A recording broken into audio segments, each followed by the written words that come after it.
أعوذ بالله من الشيطان الرجيم بسم الله الرحمن الرحيم أستغفر الله سبحان الله والحمد لله ولا إله إلا الله الله أكبر ولا حول ولا قوة إلا بالله العلي العظيم عدد خلقه ورضا نفسه وزنة عرشه ومداد كلماته اللهم صل على سيدنا محمد الشفيع المشفع خير خلق الله وعلى الأنبياء والمرسلين وآلهم وصحبهم أهل الله lẹ́yìn tá a kí Ọlọ́run tá a tọrọ kẹrẹ àti gẹrẹ fanabu Muhammad tá a dẹ̀ fẹ́ kí kẹ́yìn àti gẹ̀yàn kárí gbogbo sọ̀hábà kọ́ kárí gbogbo àwọn ẹni rere tí wọ́n ti lọ àti àwọn tí wọ́n wà lérí ilẹ̀ nínú àwọn tó bí wa àti àwọn tó jẹ́ àfáà fún wa nínú ẹ̀sìn àti gbogbo ẹni rere tí ń jíṣẹ́ Ọlọ́run káàkiri erílẹ̀ àkí gbogbo àwa ọkùnrin ọmọ àtobìnrin tá à ń dọ́ra wa ọmọdé àtàgbà yìí pé assalamu alaikum wa rahmatullahi wa barakatuhu ọba rí tó ní àrí jimá yìí ṣe ọlọmọṣẹ àjẹ aṣọpọlọpọ jimá láyé ká máa ṣe wọn ní ìsìlámù ìmánu àti ihsan la ilaha illallah wàlá muhammad rasulullah wàlá sallallahu alayhi wa sallam. Ìdánilẹ́kọ̀ọ́ ráńpẹ́ tá a tún mú wa fúnra wa ní jimá tèmi òun ni ìtẹ̀síwájú nínú ìtì àti bára wa sọ sẹ́yìn nípa ìtàn Zemzem apá nìtàn fúnra wa kó lè jẹ́ ìdánilẹ́kọ̀ọ́ agbọ́dọ̀ educate ara wa nípa islam torí pé nǹkan pọ̀ tá à ń ṣe nínú ẹ̀sìn ó ti mọ́ wa lára adẹ̀tí bá a sábà débi pé àti ẹ̀rán ti wádìí nbo ni ó ti originate nbo ní ti ń bọ̀ wá nítorí pé ń jọ tí ẹni tí ìṣẹlẹ́sìn tó bá bí wá ń pè bẹ́ẹ̀ pera yín ní ẹlẹ́sìn mọ́lọ́n lọ́kàn ṣé bẹ́ẹ̀ lẹ́ẹ̀gbógun ti ẹbọ ẹlẹ́sìn yín lòdì sí kíyàn máa associate partner pẹ̀lú ọlọ́run kílẹ̀ wá wá débi kẹ́ ẹ máa dòrí ká ògiri dúdú kan kẹ́ ẹ máa pè ní Kaaba ẹ̀sìlẹ̀ ìsìn òkúta ẹ̀rí òkúta kọ́lẹ̀ ń sìn kí wàá lè bá débi kẹ́ ẹ máa lọ ọ̀rọ̀ kiri kó òkúta kí ló fẹ́ fi dáhùn tí wọ́n bá jẹ́ nìkan tí ọmọ ìpìlẹ̀ ìntànṣe àìmọye mùsùlùmí nírú béèrè bẹ́ẹ̀ wà lọ́kàn rẹ̀ pé Kaaba tá a máa ń ṣe tàwáàfù yẹn kí ni níbo la ti rí gan Sàfà Márúwà tá a máa ń sàyẹn gan níbo la ti rí gan kò yí ẹlòmíì ó dẹ̀ di ìmára bẹ́ẹ̀ kò fẹ́ béèrè káyé má bàa pè é ní mùnáfíkí ẹ̀sìn àbíkọ̀ gbọ́lọ́ńdọ́ àmọ́ ń rò lọ́kàn bẹ́ẹ̀ oríṣiríṣi ìtàn bẹ́ẹ̀ tọ́fọ́ nì ńlá ti gbọ́ la dẹ̀ ti rí lẹ́nu àwọn ẹlòmíì nígbà táwa jẹ́ student ní ilẹ̀ Saudi àwọn èèyàn tó bá wá ṣe hajj tó bá wá láti Nàìjíríà kálukú wa tá a jẹ́ student lọ́wọ́ a máa gbárùkù tì wọ́n fún purpose pé ká lè ṣe xidima wọn ká lè tọ́ wọn sọ́nà ká lè wúlò fún wọn nígbà míì náà káwa náà lè rí tiwa náà jẹ́ ń bẹ̀ torí pé student ọmọ wáṣẹ́ pé wọ́n bá lè táwọn hajj board yìí bá lè bẹ̀ wọ́n iṣẹ́ tán bá lè gbà wọ́n síṣẹ́ so kálukú ọmọ wá ọ̀nà nínú àwọn ọmọ ìyá wa tí òun jọmọ Yorùbá àmọ́ ilẹ̀ Kẹ́bì ni ló sì lo ọ̀pọ̀lọpọ̀ láìfò ẹ̀ àwọn Haúsá tí wọ́n wá láti Kẹ́bì state ní ibi tí ń gbárùkù tí wọ́n Haúsá kan bẹ tọ́ wá wọn ò dé Mẹ́kà rí nǹkan máa dúró Mẹ́kà náà ni ó dẹ̀ ti dàgbà gbà tí ó wà wọ haram tó wo torí Kaaba lọ́ọ̀kan torí ilé dúdú yẹn ní ọba ń kíkà Allahu Akbar ló gbọ́ lọ́n tóbi ọ̀rẹ́ wa yìí ní gbogbo àwọn táwọn àbẹ̀ làwọn bá gbọ́ lọ́n tóbi nígbà tó yẹ ó ní àṣẹlẹ̀ Ọlọ́run tí wọ́n máa wí àṣọwọ́n padà débẹ̀ ìlú àwọn bá dúpẹ́ lọ́dọ̀ Ọlọ́run ó ní bọ́lọ̀ ti tóbi tó yẹn ń bẹ nínú ilé yẹn tí ń wo dúdú wa báwọn ń bẹ nínú ilé yẹn tí ń wo dúdú wa báwọn tó fọwọ́ lẹ́rán Allahu Akbar Ọlọ́run tóbi púpọ̀ ní gbogbo àwọn fọ́sẹ̀rìn báwọn tí wọ́n rẹ́rìn ní tún bá àwọn lójú at the same time pé aṣojú sì tún dúdú nípa ọ̀rọ̀ ẹ̀sìn lọ́dọ̀ wa di level yìí débi kí wọn ọmọ rò pọ́lọ́hún ń gbénú Kaaba yẹn ń bẹ lọ́wọ́ àti tí ń wo gbogbo ayé Ọlọ́run ò sí nínú Kaaba à ń pè nílé Ọlọ́run tó tọ́ bàbá pè nílé Ọlọ́run kò túmọ̀ pé ń bẹ̀ ní gbé ń bẹ̀lẹ́ ti bá tẹ́ bá ti ṣílẹ̀kùn bẹ̀ ẹ̀kan ṣílẹ̀kùn mọ́ ẹlẹ́rìí ni kò sí nǹkan kan nù Kaaba ń bá ti ṣí fún yàrá tí yẹn bá rí fídíò bẹ̀rù pé empty room ni kò sí nǹkan kan bẹ́ẹ̀ tẹ́lẹ̀tẹ́lẹ̀ njọ́njọ́n ká nàbí o tó dé òòṣà làwọn Lárúbáwá máa kó sínú ẹ̀ gbàtà nàbí dé ní oníkẹ́ ẹ̀kọ́ dodo òòṣà kúrò bí anabi Ibrahim tọ́lọ̀ ń fi lé ìkẹ́ kèé kó òòṣà síbẹ̀ bó ní ọ̀rọ̀ léyìn sì jẹ́ la fẹ́ sáré pa nítàn fúnra wa ní èní ká lè mẹ́kọ̀ọ́ ńbẹ ká lè educate ara wa nípa Islam àti pati Safa àti Marwa fúnra wa ń jọta pati Zemzem gbogbo ló ṣe bẹ̀rẹ̀ àti ẹ̀kọ́ ìgbàgbọ́ tó wà ń bẹ a highlight ẹ̀ fúnra wa afẹ́sọ ti Mẹ́kà lé ní insha Allah ta'ala àyẹ̀yẹ́ ti Kaaba lé ní insha Allah ta'ala àdìsí kan náà ni àdìsí tá à ń bá bọ̀ nípa ti Zemzem tí Ibn Abbas gbà wá tí Imam Bukhari fi sínú tírà rẹ̀ asọ̀dodo àwọn àyímọ̀tọ́ gbà wá tí Imam Bukhari náà gbà lọ́wọ́ wọn Abubakar ibn Abi Shayba òun náà gbà lọ́dọ̀ Abdurrazak Sanani ìyẹn náà gbà lọ́wọ́ àfáà rẹ̀ Muhammadu Omar Rashid gbogbo àwọn àyímọ̀tọ́ gbà wá tí ìyẹn fi lẹ́fẹ̀ẹ́ mi balẹ̀ sí chain yìí pé chain gidi ni ìtàn yìí bá wá látọ̀dọ̀ Ibn Abbas tí Ibn Abbas náà narí tiẹ̀ wá látọ̀dọ̀ Anabi sallallahu alayhi wa sallam ìyẹn náà láti fẹ́ continue nígbà tá a pa ìtàn débi pé omi Zemzem ó ṣẹ̀yọ omi Zemzem ó ṣẹ̀yọ ní ilẹ̀ láàrin Safa àti Marwa ọ̀gángán kan bẹ́ẹ̀ tí ìyá anabi Ismail torí nǹkan fífìdí ara ẹ̀ fífìdí ọmọ ẹ̀ tinú wọn dùn ọ̀pẹ́ ní ìjọ kan bọ̀ láti ilẹ̀ Yaman ìran kan ni wọ́n ń pè wọ́n ní Jurhum ilẹ̀ Yaman nìyẹn àwọn Lárúbáwá tí ń gbé bẹ́ẹ̀ original Lárúbáwá Al-Ariba ni wọ́n máa pè wọ́n pé pure Lárúbáwá tí wọ́n wá láti ìpìlẹ̀ Lárúbáwá gẹ́gẹ́ àwọn ń ṣèrìn àjò bọ̀ àwọn migrate àwọn wàlú táwọn lè relocate sí nígbà tí wọ́n dé ọ̀gángan ilẹ̀ Mẹ́kà lẹ́yìn tómi ti sẹ́yọ ni wọ́n bá rí ẹyẹ kan tí ń ṣàn lọ tí ń bọ̀ ṣẹ́dẹ̀mọ̀ tí yẹn bá rí ẹyẹ tó jẹ́ kì í ṣe ẹyẹ ńláńlá gbàǹgbà kò kì í ṣe bíi ibu o bẹ̀tẹ̀ àwọn ẹyẹ bíi ẹyẹ ilé ẹyẹ kéékèèké àwọn ẹyẹ fẹ́lẹ́fẹ́lẹ́ bẹ́ẹ̀ ní tí wọ́n máa ń sábà indicate fẹ́ni tí wọ́n bá máa ń ṣèrìn àjò pápá ni pé ibì kan bẹ tó tutù ní area yìí tọ́ra àwọn ẹyẹ wọ̀nyí lò síbi tí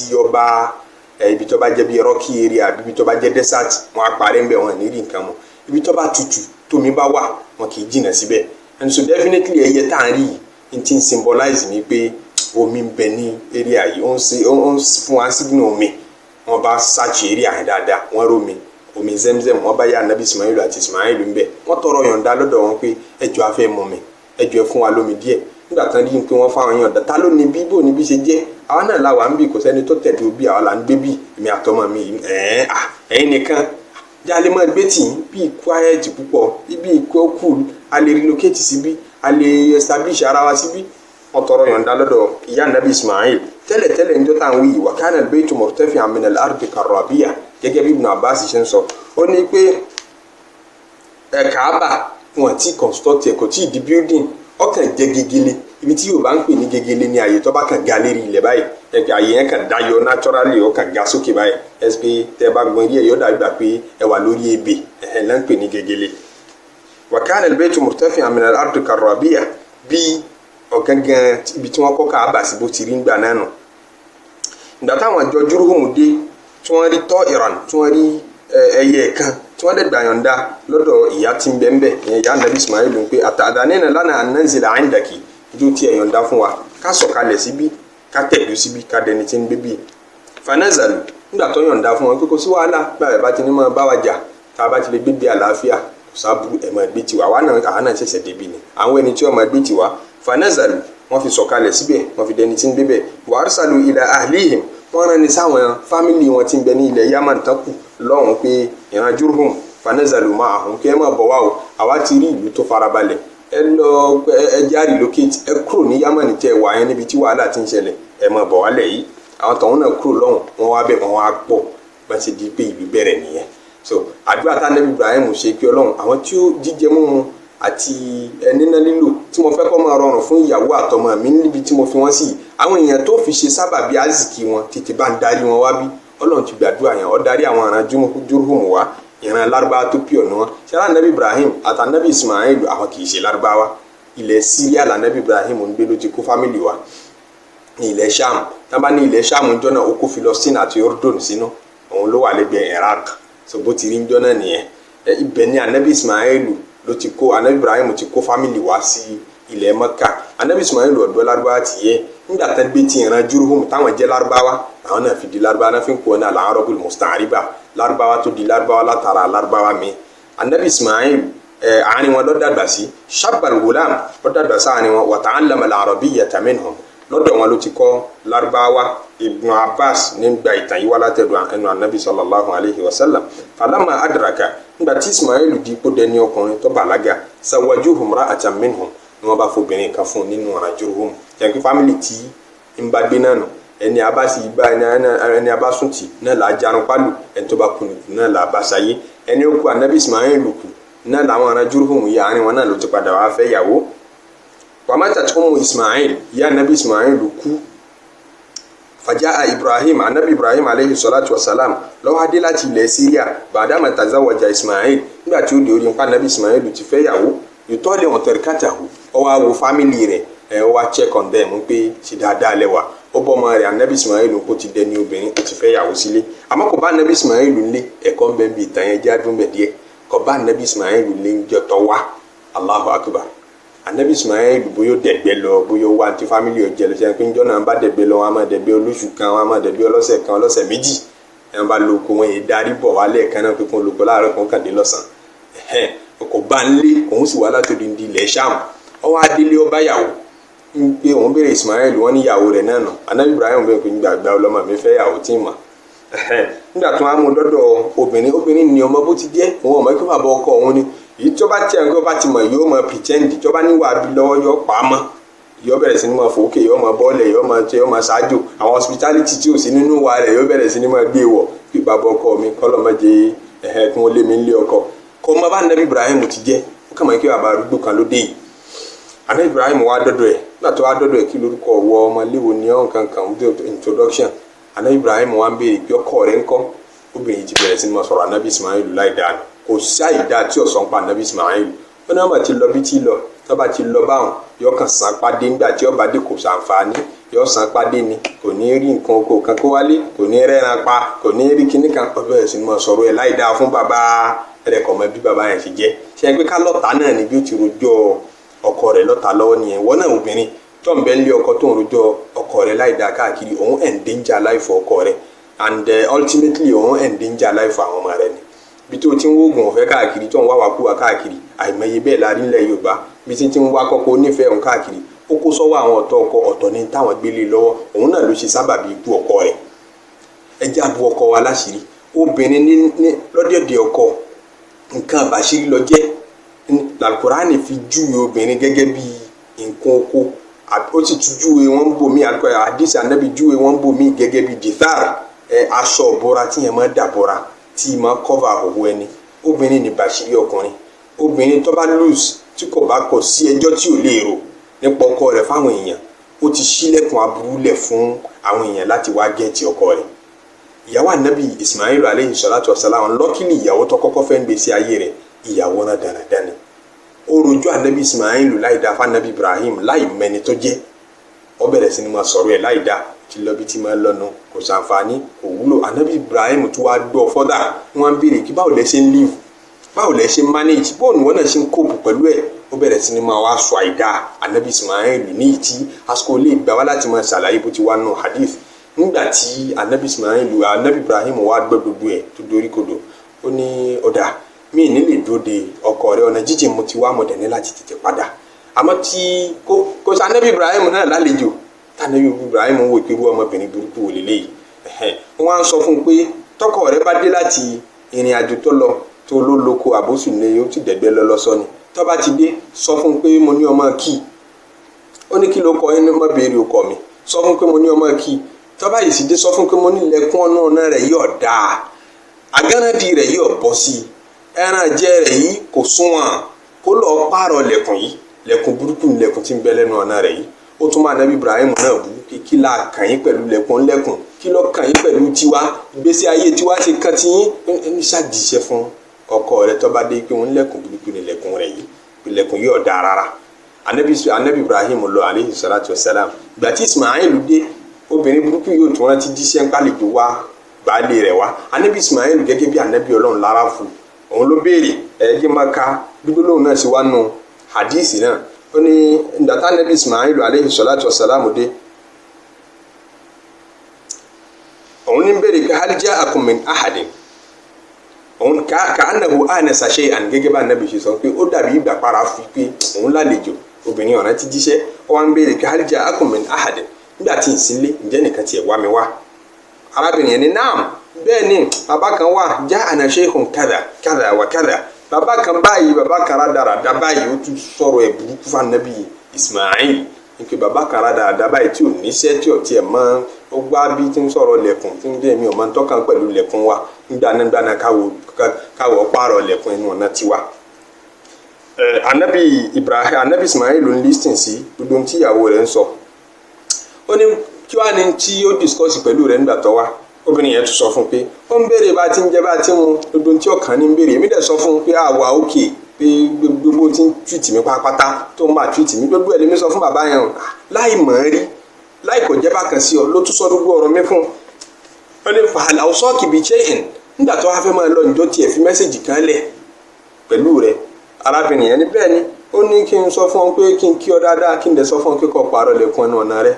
kí n pọ̀ pààrọ̀ lẹ̀kùn wọ́n náà wò bàbá yẹn ó ní sọ fún ọ pé kó pààrọ̀ lẹ̀kùn ọ̀nà rẹ̀ pé ṣé n tọ́kàn ní ń dá sí òun Ànábì Ismail ló rẹ́rìn ó ní lẹ̀kùn tí ń sọ ìwọ gangan náà ni ìwọ ni ilẹ̀kùn tí ń sọ rẹ́ni sọ wáyé bàbá mi nù bó ti jú yẹn ló ti yé mi anabi Ibrahim nù aleyhi salatu wa salam ilẹ̀kùn tí ń sọ pé kí n pààrọ̀ ìwọ náà ni torí obìnrin náà ilẹ̀kùn tó já sínú ilé ọkọ obìnrin tó fẹ́ ìyàwó rẹ̀ òun ni ilẹ̀kùn tó wọnú ìgbésí ayé rẹ̀ níbẹ̀ lórí ó máa bá wọlé níbẹ̀ láburú ó máa bá wọlé bí ilẹ̀kùn rẹ̀ bá ṣe dá sí lórí ó ṣe máa gbàbẹ̀ wọlé sí tó bá jẹ́ ilẹ̀kùn burúkú lọ́yàn ní ìyàwó aburú ó máa gbàbẹ̀ wọlé wá bá wọn ó ní ìwọ náà ni ilẹ̀kùn tí bàbá mi sọ ó ní pààrọ̀ rẹ̀ ní ìsìkí ọ̀tọ̀ bá yẹ pẹ̀lú rẹ̀ mo ní níyàwó èmi nìkan mọ wà ń bí mi lẹ́bí mi ọ̀ lára ẹ̀yin ní ẹbí Jurhum lẹ́ni gbé tì mí níbí ẹbí tiẹ̀ nìkan èmi nìkan láàrin yín kò sí fámì kò sí bàbá tèmi bí kò sí ìyá tèmi ti kú bàbá tèmi ìlú mi ní ń gbé ẹ̀gbọ́n tí mo àbúrò tí mo tún ní ti ń jẹ́ Ìsàhákù ìlú mi ní ń gbé so mi ò lẹ́bí mi ò lára èmi nìkan ní Mẹ́kà yìí èmi sì ní bá èmi ní mọ́gàjí ní ilẹ̀ Mẹ́kà tí mo tẹ̀dó ń bì gbogbo yín wá bá mi ń bí ni ẹbí mi àti ìyá mi ń bí ni so ẹ lè fẹ́ ṣe mí láburú mi ò sí tí ọ̀tọ̀ bá jẹ́rù rẹ mo níyàwó lànàbí Ibrahim fi ní kọ́ ilé ilé kì í ṣobìnrin gidi Allahu Akbar lẹ́ẹ̀kan náà anabi Ismail kò sí ẹni mẹ́ni méjì ọkọ obìnrin náà lẹ̀ ó tuntun obìnrin míì fẹ́ nígbà tó tún fẹ́ obìnrin míì kò tún ṣojú anabi Ibrahim tó wá tún kí nígbà tó ṣe díẹ̀ nígbà tí ó tún dé obìnrin míì ló tún bá ní ọ̀dẹ̀dẹ̀ rẹ̀ anabi Ibrahim tún bi èyí tó bá wọn pé baálé rẹ̀ ńkọ́ kò bá anabi Ismail ńlé ńjọ́ náà baálé rẹ̀ ńkọ́ ó ní wọ́n ti wá ń tà jẹ lọ wọ́n ti ẹ̀ sì jẹ́ ń ṣe yín lálejò ẹ̀ sì jẹ́ ń tọ́jú yín ẹ̀ sì jẹ́ ló bá bẹ̀rẹ̀ sí ni máa ń fò kí n bọ́ lẹ́yìn ṣàlejò yín ṣe dáadáa àná Ibrahim ń wo ìpè ó dà pé ọmọbìnrin yìí ó dà pé òun yàtọ̀ sí ti jóni ó dà pé eléyìí dá níwà bí tí ń ṣe àná Ibrahim lálejò lànà Ibrahim ń bí pé bó lẹ ṣe wá ń manage bó lẹ ṣe wá ń live ọkọ rí ò sí nílé ó ti lọ tó jọ wo tó bá ti lọ báyẹn ṣé máa ń fo oúnjẹ lẹ̀ ṣé máa tó bẹ̀rẹ̀ àná Ibrahim ń béèrè lòun náà ń dáhùn pé ha dáadáa láwa o aláìbálẹ̀ wa ń tiẹ̀ wá ń gbìyànjú ń tiẹ̀ wá ń ń ti ta ń ṣe bá dára rẹ̀ ṣe mọ́ o lóòótọ́ yìí lè rí gbogbo nǹkan àmọ́ ń tún ayé o ó ti ṣe báyìí ó ṣe báyìí ó ṣe báyìí ó ṣe báyìí ó ṣe báyìí kódà bí wọ́n ti lọ ọ̀hún kí wọ́n tó dé wọ́n tún fa nǹkan kan dání dé wọ́n ṣàárẹ̀ nípa àwọn tó mú nǹkan kan wálé wá fún wa àná Ibrahim ti wọ́n náà ní èèbà ò sínú hadisi àwọn bá ti ju kéwù ní ìlú òkè ní kò lè yẹni tá a bá ń tọ́ kéwù fún anabi Ibrahim aleyhi salatu wa salam inú rẹ̀ dùn kódà ikọ̀ ọmọbìnrin rere lélẹ́yìí ń tún sọ gbogbo oúnjẹ táwọn máa jẹ kódà máa jẹran kódà máa mumi kódà máa jẹ àmọ́ gbádùn gan ni o ẹ bá ti di ẹ bá dúpẹ́ fún wọn ẹ bá ti kò tí ì mẹni tó òun bá sọ̀rọ̀ kò mọ̀ kí bàbá ọkọ òun náà ni òun bá sọ̀rọ̀ inú anabi Ibrahim dùn bí ọmọ òun sì kí ọrí ìyàwó gidi fẹ́ òun nìkan anabi Ismail nìkan ní gbà ní àwọn ìran tí èyí ṣe ìran rẹ̀ tí ó mọ̀ wọ́n rí ìran Jurhum àwọn náà kan tún bẹ tán pè ní Khuzaa àwọn náà padà tún dé àwọn náà tún wá relocate wá sí ilẹ̀ Mẹ́kà àwọn náà tún tẹ̀dó síbẹ̀ àwọn ni wọ́n padà take over ìmójútó Kaaba àti ìmójútó ilẹ̀ Mẹ́kà lọ́wọ́ àwọn ìran Jurhum nígbà tó padà yá àwọn Khuzaa náà ó tún padà bọ́ lọ́wọ́ àwọn náà ó padà kan kó sọ́yú ọmọ Kilab ti lineage anabi sallallahu alayhi wa sallam ká má bàa yá bẹ̀. inú anabi Ibrahim dùn alayhi salatu wa salam ó wá sọ fún ọmọbìnrin náà pé mi ò ní lè dúró sọ fún ọkọ rẹ̀ pé màá tún padà wá àmọ́ tó bá ti dé sọ fún un pé mo nílẹ̀kùn ọ̀nà rẹ̀ yìí dá gan o agánrádì rẹ̀ yìí dá o ẹran ọ̀jẹ̀ yìí dá o kọ́ má jẹ́ nǹkan kan ṣe lẹ́kùn yìí wà òkè gan mọ́ láìkí ẹ̀ tọ̀ ń tàn wọ lẹ́kùn àwọn kí láà dá ń pa lẹ́kùn wa yìí kí láà dá ń pa agánrádì wa yìí tí bàbá yìí ń sọ oníṣàjíṣẹ́ mi fún yóò ti yé báńkì dáadáa bàtà nàbí Ibrahim Ismail dé láti oko tó lọ ìyàwó rẹ̀ jíṣẹ́ fún un pé bàbá kan wà o bàbá àgbàlagbà bàbá náà tiẹ̀ wá tó sọ mí nìyẹn púpọ̀ ó sọ ọmọlúwàbí ó ṣe kinní kan bàbá náà ń gbá mo ní wọn dúró díẹ̀ wọ́n ní àwọn kanjú pé wọ́n lè bá yín ẹ̀ ní pẹ́ dé ìyàwó anabi Ismail alayhi salatu hospitality yẹn pọ̀ àjò yẹn pọ̀ nígbà tó wá jíṣẹ́ fún anabi Ismail tanabi Ismail ń béèrè pé kí wàá lọ sọ fún ọkọ tó máa lọ ó ní sọ fún yín pé ilẹ̀kùn ọ̀nà yìí dáa kẹsì má jẹ́ kí nǹkan kan sí kẹsì jẹ́ mẹ́ntẹ́ni ẹ̀ ó ní bàbá yẹn àti ilẹ̀kùn tí ń sọ ìwọ náà ní ilẹ̀kùn tí ń sọ bàbá yẹn anabi Ibrahim nù bàbá mi nù aleyhi salatu wa salam ọwọ́ àwò mi ni nígbà tó sì bá ọ tí ọ̀nà tó fi tẹ́wọ́ gbà ọ̀dà àti gbogbo ń tọ́ sani sọ nípa ìmí tí mo jọ́kọ̀ rẹ tọ́da àtinú rẹ dùn kí ọmọ mi rí ìyàwó fẹ́ lójú ọ sọ pé ilẹ̀kùn ọ̀nà yìí dáa kì í má jẹ́ ọ bàjẹ́ wọ́n náà ní ilẹ̀kùn tí ń sọ so ìyàwó tó fẹ́ sílé ìwọ ìyàwó náà lọ́dọ̀dẹ̀ ọkọ lẹ̀kùn ló jẹ́ o bó bá ti ń rojú ọkọ rẹ káàkiri ló ṣe ń insecure ló dé danger life ọkọ rẹ sí wá sí kan nìyẹn nígbà tá anabi Ismail tó wá padà anabi Ibrahim aleyhi salatu wa salam tí ó padà wálé kẹta ló fi sọ fún anabi Ibrahim ló fi sọ fún anabi Ismail ọmọ rẹ̀ pé ya Ismail inna Allaha amarani bi amri Ọlọ́run pa mí láṣẹ kan o Ismail dáhùn pé fasna ma amaraka Allahu bihi, àṣẹ tọ́lọ́run bá pa yín bàbá ẹ tètè mú ṣẹ. Anabi Ibrahim ní wa tu'inuni, wọ́n náà ràn mí lọ́wọ́ lérí àṣẹ yẹn o. Ismail ní wa u'inuk, èmi náà ràn yín lọ́wọ́ lérí ẹ̀. Gbogbo tọ́lọ́run bá ní kẹ́ ẹ sí mo rẹ́dì láti pẹ̀lú yín kájọ ṣe. Fa inna Allaha amarani an abniya hahuna baytan. Anabi Ibrahim sọ fún Ismail pé àṣẹ tọ́lọ́run pa mí ni pé ó ní kọ́ ilé kan síbi sórí gegele tí ń bẹ lẹ́gbẹ̀ẹ́ yìí, ó ní kọ́ ilé kan síbẹ̀. Ọlọ́run fẹ́ kí n kọ́ ilé kan síbẹ̀. Wa shara ila ukmatin murtafi'a, ọ̀nà wọ́ sí gegele ni. Fa inda dhalik, Anabi Ismail ní tí iṣẹ́ bá ti bẹ̀rẹ̀ ó di ṣíṣe nìyẹn, kì í tú pẹ́ mọ́. Tí iṣẹ́ bá ti bẹ̀rẹ̀ kì í pẹ́, ẹja bẹ̀rẹ̀ lẹ́ẹ̀kan náà. Fabada, làwọn méjèèjì bá bẹ̀rẹ̀ inda dhalika rafa'a al-qawa'id, wọ́n bẹ̀rẹ̀ sí ni máa wọ́n ṣe foundation, wọ́n bẹ̀rẹ̀ sí ni máa gbókúta lé, wọ́n bẹ̀rẹ̀ sí ni máa construct Kaaba bí wọ́n ti kọ́ Kaaba nìyẹn. Anabi Ismail ń gbókúta, Anabi Ibrahim ń construct, ń gbókúta fún Anabi Ibrahim ń gbé ilé bí wọ́n ti bá méjèèjì ṣe jọ pàwọ́pọ̀ kọ́ ilé náà nìyẹn. Hatta idha irtafa'a al-bina, látó di pé ilé yẹn bẹ̀rẹ̀ sí ní ga. Ṣé àwọn kí táwọn bricklayers tí wọ́n bá ń lé rẹ̀ tí wọ́n bá ti tíṣẹ́ bá ti ń ga débì kan, wọ́n ní di nǹkan tíṣẹ̀ láti fi tíṣẹ̀, wọn ní fẹ́ máa gbé sókè báyìí kámọ́rí táwọn gbé nǹkan lé lérí, so wọ́n ní di nǹkan tíṣẹ̀. Anabi Ismail túbọ̀ Anabi Ibrahim gbé nǹkan tíṣẹ̀ míì tí ó dúró lé lérí, òkúta yẹn náà ń pè ní maqamu Ibrahim tí ó dúró lé lérí.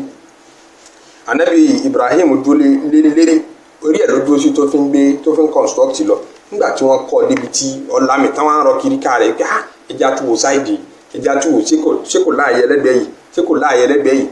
wọ́n ti ń wò tán rọ kiri ká yẹn, wọn àmàdà táwọn rọ kiri ká ẹ̀ lẹ́ẹ̀méje. Lọ́lọ́run ní ìrọ kiri ká kí wọ́n rọ kiri ká rẹ̀ ń jọ náà. Tínú mi ń dùn sí wọn, tínú mi ń yọ bí wọ́n ti kọ́ ilé mi, mo fẹ́ kó dẹ̀sìn. Ìrọ kiri ká tí wọn náà máa ń lọ rọ kiri ká sáìtì rẹ nígbà tó bá lọ wọlé tẹ̀ ń kọ́ lọ́wọ́ níbì kan tó máa pòrí ẹ̀ tẹ́ńjìníọ̀ máa mú ọ káàkiri pé wo sáìtì níta fẹ́ ṣe síbí ni bí ìlà fẹ́ fi swimming pool sí, àgbẹ̀ kọ́tà gbàbí, àgbẹ̀ kíní kan gbàbí, àṣẹ kíní bẹ́ẹ̀ tí máa pòrí tẹ́ máa pòrí yẹn. Anabi Ismail àti Ibrahim ń pòrí construction tí wọ́n ń bá lọ lọ́wọ́, nínú Ọlọ́run ń dùn sí, lọ́yọ́nú sí pátápátá nítorí wọ́n ti ń yípo ni wọ́n ń ṣàdúrà pé Rabbana taqabbal minna, iṣẹ́ la ṣe yìí Ọlọ́run má ṣàgbà lọ́wọ́ wa o, àbó tún kù díẹ̀ ni, àbí ká tún fi sìmẹ́ǹtì díẹ̀ síbí ni, àbí ká tún ṣe é báyìí ni. Wọ́n sàn wọ́nà táwọn fi ṣe tí ó fi dùn mọ́ Ọlọ́run kí bó ti ní àṣẹ gẹ́lẹ́ náà la ṣe yìí. Wọ́n ti wá ń ṣe ń jọ́nà tí wọ́n ń tẹ́ tán ṣe furu kẹ́kẹ́ tí wọ́n ta kókó lè yí Ọlọ́run ọba nínú Ọlọ́run dùn sí lónìí. Òun fẹ́ kó dẹ̀sìn bẹ́ẹ̀,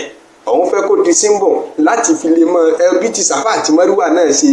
bóun náà ṣe dẹ̀sìn. Eré tí Hájárà sá láàrin Sàfà àti Márúwà ti ń wó mi, tí ń dààmú, tí ń wá ìrànlọ́wọ́, tí ò wá ìrànlọ́wọ́